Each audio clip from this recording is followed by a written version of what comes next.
Alrighty, good evening, YouTube. This is Hajim Zero here, back with another quick movie review. Wow, wish I could edit that, but I have sucky editing skills or any the lack thereof. But anyway, this movie is Fortress. It's an independent science fiction movie and kind of drama prison-esque, if you want to call it that. It stars Christopher Lambert from Highlander and Mortal Kombat, and Kurtwood Smith from the '70s show and RoboCop. I think there's another star in there too. A guy named Clifton Powell something. He's a Latino actor. If you played Grand Theft Auto San Andreas, he does the voice of Caesar.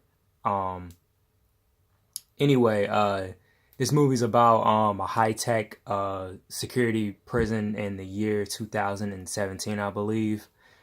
Um, Apparently, what was it? Having another child, or I think I'm trying to think, cause dude was thrown in prison, him and his wife, for having a child, but it's kind of like what China has with the one child policy, but I'm assuming only certain people could have them. I gotta rewatch the beginning again, but you can quote me on it if you want. Anyway, they getting thrown in prison for that, and my commentary is gonna go into that, what's going on today a little bit with our prison system, but I'm gonna get to the movie, of course, first and forehand. I really enjoyed this movie. It kind of reminded me of the Shawshank Redemption a little bit and Oz, even though it's not that super moving. What I can say though, with the prison culture, even in this science fiction movie, it's still pretty much the same. Um, Most of it really didn't have that much action in it. It was just, the science fiction behind it is a big high tech. What was it? Prison that's being funded by a corporation, and of course they're trying to control the population, and as well as making a lot of humans into androids, metaphorically, if you really want to take that to what I'm about to say later. It was something else I was about to say too. One scary part about it is that in the movie, if you're caught dreaming, you're punished. So every single prisoner in the fortress, they have these things called intestinators, I believe, and they put it in your body as soon as you you pretty much get in. So if you disobey a command, they don't have to send a person in there, to like a guard or something to beat you down. They just say intestinate, prisoner 364, and then immediately your whole body, you having a massive stomach ache, and I think they can blow you up as well if they choose to, but pretty much the scary thing about this is that you can't dream. Most of the time, people who are in prison, they have a lot of outlets to keep them busy, but it seems like in this prison it's completely taken away. Like, hell, even playing basketball, or playing cards, looking at this, you can't even do it. There are a couple plot holes in this film that I'm going to talk about, but I'll get to that in a minute because of course, in prison, inmates have nudie magazines and stuff like that. But, if you're looking at it all day, you're going to be thinking about sex and you're going to be dreaming about it. So it's kind of funny how one character in particular, he never got caught one night dreaming, but he eventually had got killed. So I guess it didn't matter anymore. Another reason why they have the intestinators in them, say if they have many methods also in addition to kill someone. Excuse me. If a riot ever broke out, or that's what I'm assuming, but I know one line of defense that they have is the gun turrets, to shoot an inmate. But here I'm thinking, why would you need a gun turret if you could just to give a voice command and every single inmate is on their feet, unless you want to make an example out of them to scare the other prisoners. But Christopher Lambert, he plays the main character. I think he was formerly, yeah, well, not think he was, or I do know he was in the military, and he lost his platoon, and he feels guilty about being responsible for another man's life, which I can totally understand. But the cool thing is that there are a lot of people that say, in this kind of situation, um, they speak for themselves. It's better to die trying than to die in a shitty hellhole situation that you're in now. So a little bit like what's going on in The Walking Dead, or it actually came to pass, with Negan and the Saviors, because I kind of feel the same way. And then you can hate on me for this one if you want to, but when Kanye West had currently said that, slavery was a choice, and it kind of was, if you really, really think about it. Number one, look at the Nat Turner story. He may have chosen to kill all those people because of the slave situation they were in, and they were going to die anyway. But that's the point. I'd rather die trying than to live to be anybody's slave, and that is a choice. So again, you can hate me if you want to. I think the only reason why people hate on Kanye before of what it amplified to what it is now is because he sided with Donald Trump, and he completely changed who he was. And personally, I think he did it because of the passing of his mom. That was like the real beginning of it. He was just being more of an asshole, and it just went completely political on it. But we can talk about the whole politics thing in the comment section if you want. But the main glue to this movie was that Christopher Lambert's wife was pregnant with a child, and the corporation was going to take the child and pretty much breed it into a soldier. And the creepy part about it, the soldiers that they had, they were pretty much turning them into cyborg soldiers, the perfect soldier that'll take a command without, second guessing it. I'm assuming they kept the human side a little bit, because machines do make mistakes just as humans do. But most machines, it has an off switch pretty much. They don't have that much of a consciousness, and that's kind of like the Terminator-esque of it a little bit. Well, you could somewhat say Terminator-esque, but Kurtwood Smith plays the main villain. He's the warden of the prison, and the twist with him, he's one of these cyborg androids, but the catch is that he's more human than machine. He has, of course, the superhuman strength and not needing any food. The catch is, though, is that, he doesn't use the restroom, he doesn't sleep, and he can't have sex,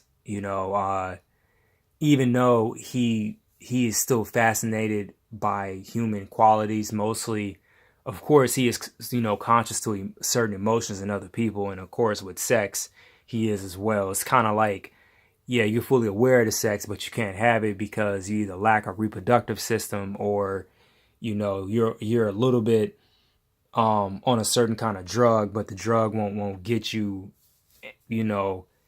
amplified for you to have sex. Like, you want it, but that link is completely gone.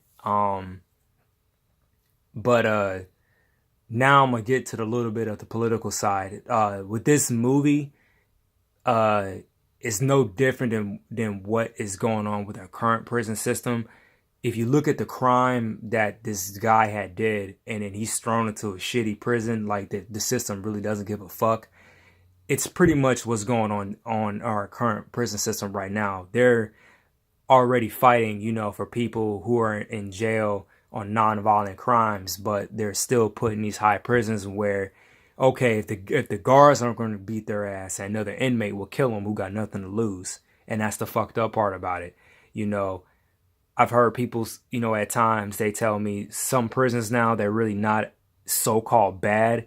They say most of these people, they get some kind of education or degree, like they'll might become a mechanic.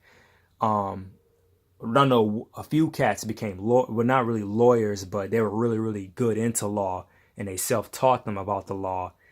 And even now, when it's true, it was a Harvard debate team went up against a group of prison inmates, and the prison inmates had won. I guess they have, of course, a lot more logic to back them up on certain things. And when you're in prison, you have a lot of time to read and be with yourself, and that's a good thing. Um, but the only couple fucked up prisons I can think of, I know the one in there's two of them in California. I don't know if one of them was on the list anymore. It's the San Quentin prison and the Lompoc prison. I think that one's a federal prison though. I could be mispronouncing it, but it's spelled Lompac, I believe. I have a friend from high school, well, a mutual acquaintance friend from high school who's from that part of California, Lompoc, but he never really talked about it a lot. I found out on his Facebook. But what else I was about to say? Some of the prisons on the East Coast I can think of course, Alcatraz comes to mind. Wow, I butchered that. What was another one? Some of the prisons in Charlotte, some of the ones here in Georgia, I know in Fulton County and DeKalb the most, and a few of them in Florida, you know, especially with the drug charges in Florida. But the thing is, the messed up thing, some of these people who are thrown in prison for like tax evasion or not paying their child support, hell, even some of these drug charges, like if they're caught with a certain ounce of marijuana, you know, to be honest, they do deserve a little bit of time, but not to the point where that they kill somebody or if they're in prison for a sex related crime. So, you know, that's just my opinion. But like I said, it is kind of fucked up because when you hear some of these crimes that are put on people, it just seems like that's completely unbelievable. I was even watching Scared Straight in one episode, and this is one of the prime examples, even when I try to tell my brother when he was really, really getting into trouble. Yeah, he had a history of pretty much stealing a lot of shit. And the good thing is that he stopped now, but there was a certain, you know, changing phase with him. And my mom and I were trying to warn him, you know, you have a history, even though you may have not have done it in this particular moment. Yeah, you gonna be suspect number one. So one of the stories on Scared Straight, dude had got caught up with some people. He had like a football scholarship, all this, that, and the other. I think he was going on to college. And he said one particular dude he knew was bad news. And he just kept egging him on to come hang out with him and whatnot. And then I guess he did it one day because he said, fuck it, you know, I think he said he had like options of like 2 or 3 different schools that wanted him on a football scholarship. He said he wanted to go party with this dude. The police had raided his warehouse, a compound that they were partying at, and there was drugs in the building. Every single one of them had got a drug charge, and with him, he got a conspiracy charge. And it's kind of fucked up because it's literally guilty by association. And the thing is, I of course believe this dude wasn't selling any drugs because when he was going off on the kids, he was more pissed at the fact of the matter that he got caught up at the wrong place in the wrong time. And some of the kids on this particular episode, that's what it seemed like what they were doing. You know, they were just doing petty shit from lying and stealing. They weren't out there, you know, doing assault on battery.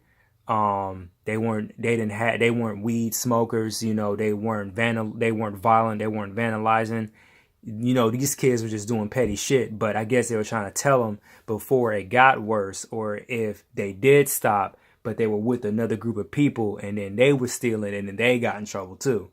So, you know, recently, with a certain female, you know, I knew I couldn't date her because she had that thug out, you know, hood mentality.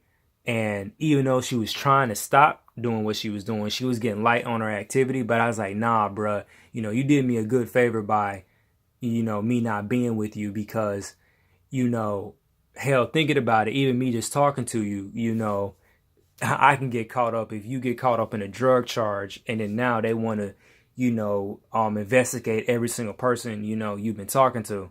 So, you know, even my homeboy had told me recently, one of his mutual friends, he got caught with kitty porn. And then the FBI and shit came to his place because dude had shared files with him, but it was just music. It wasn't pornography. So good thing is that I don't know the whole detail of the situation, but if I'm just associated talking with you and you doing some crime, I'm gonna be pissed because, with our government now, it is guilty by association. They may not have nothing on you at the time, but they may be tapping your phone, looking at every single email you do, this, that, and the other, just to see if you were telling the truth or if you had any evidence to convict your ass that, oh yeah, he got illegal content matter, so we're gonna throw him in jail. But with this movie, it has a lot of reflection of what's going on now with our prison system.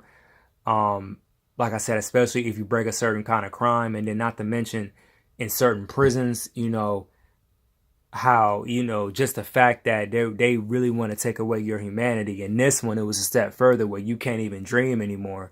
And if you do, you are punished. So I want to see if they want to punish you if you have a nightmare. That was my curiosity in the film, where they intestinate your ass just to help you out.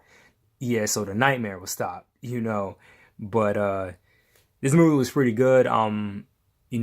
Christopher Lambert, one of his two main notable roles was Raiden from Mortal Kombat and, of course, Highlander. So it was nice to see him in another movie to his credit, because I did like him in Mortal Kombat as Raiden. It just sucked that he didn't fight. And when he did in this series, he fought in one of the movies that kind of sucked, and it really wasn't much of a fight. So, yeah. But, just check this one out. Another known actor that was in this, he was in the movie Blood In, Blood Out. He played one of the Aryan skinheads. If you've seen that movie, you might know who I'm talking about. He was one of the main ones. It was Billy Bob Thornton. It was another guy, and it was a bald-headed dude with a mustache. Can't remember his name, but he was the one that played. I thought he was a skinhead in this, but it seemed like his personality, of course, didn't change. It was like his great descendant or something that was in this movie. But that's pretty much all I have to, talk about. And I will see you guys in the next review. Peace.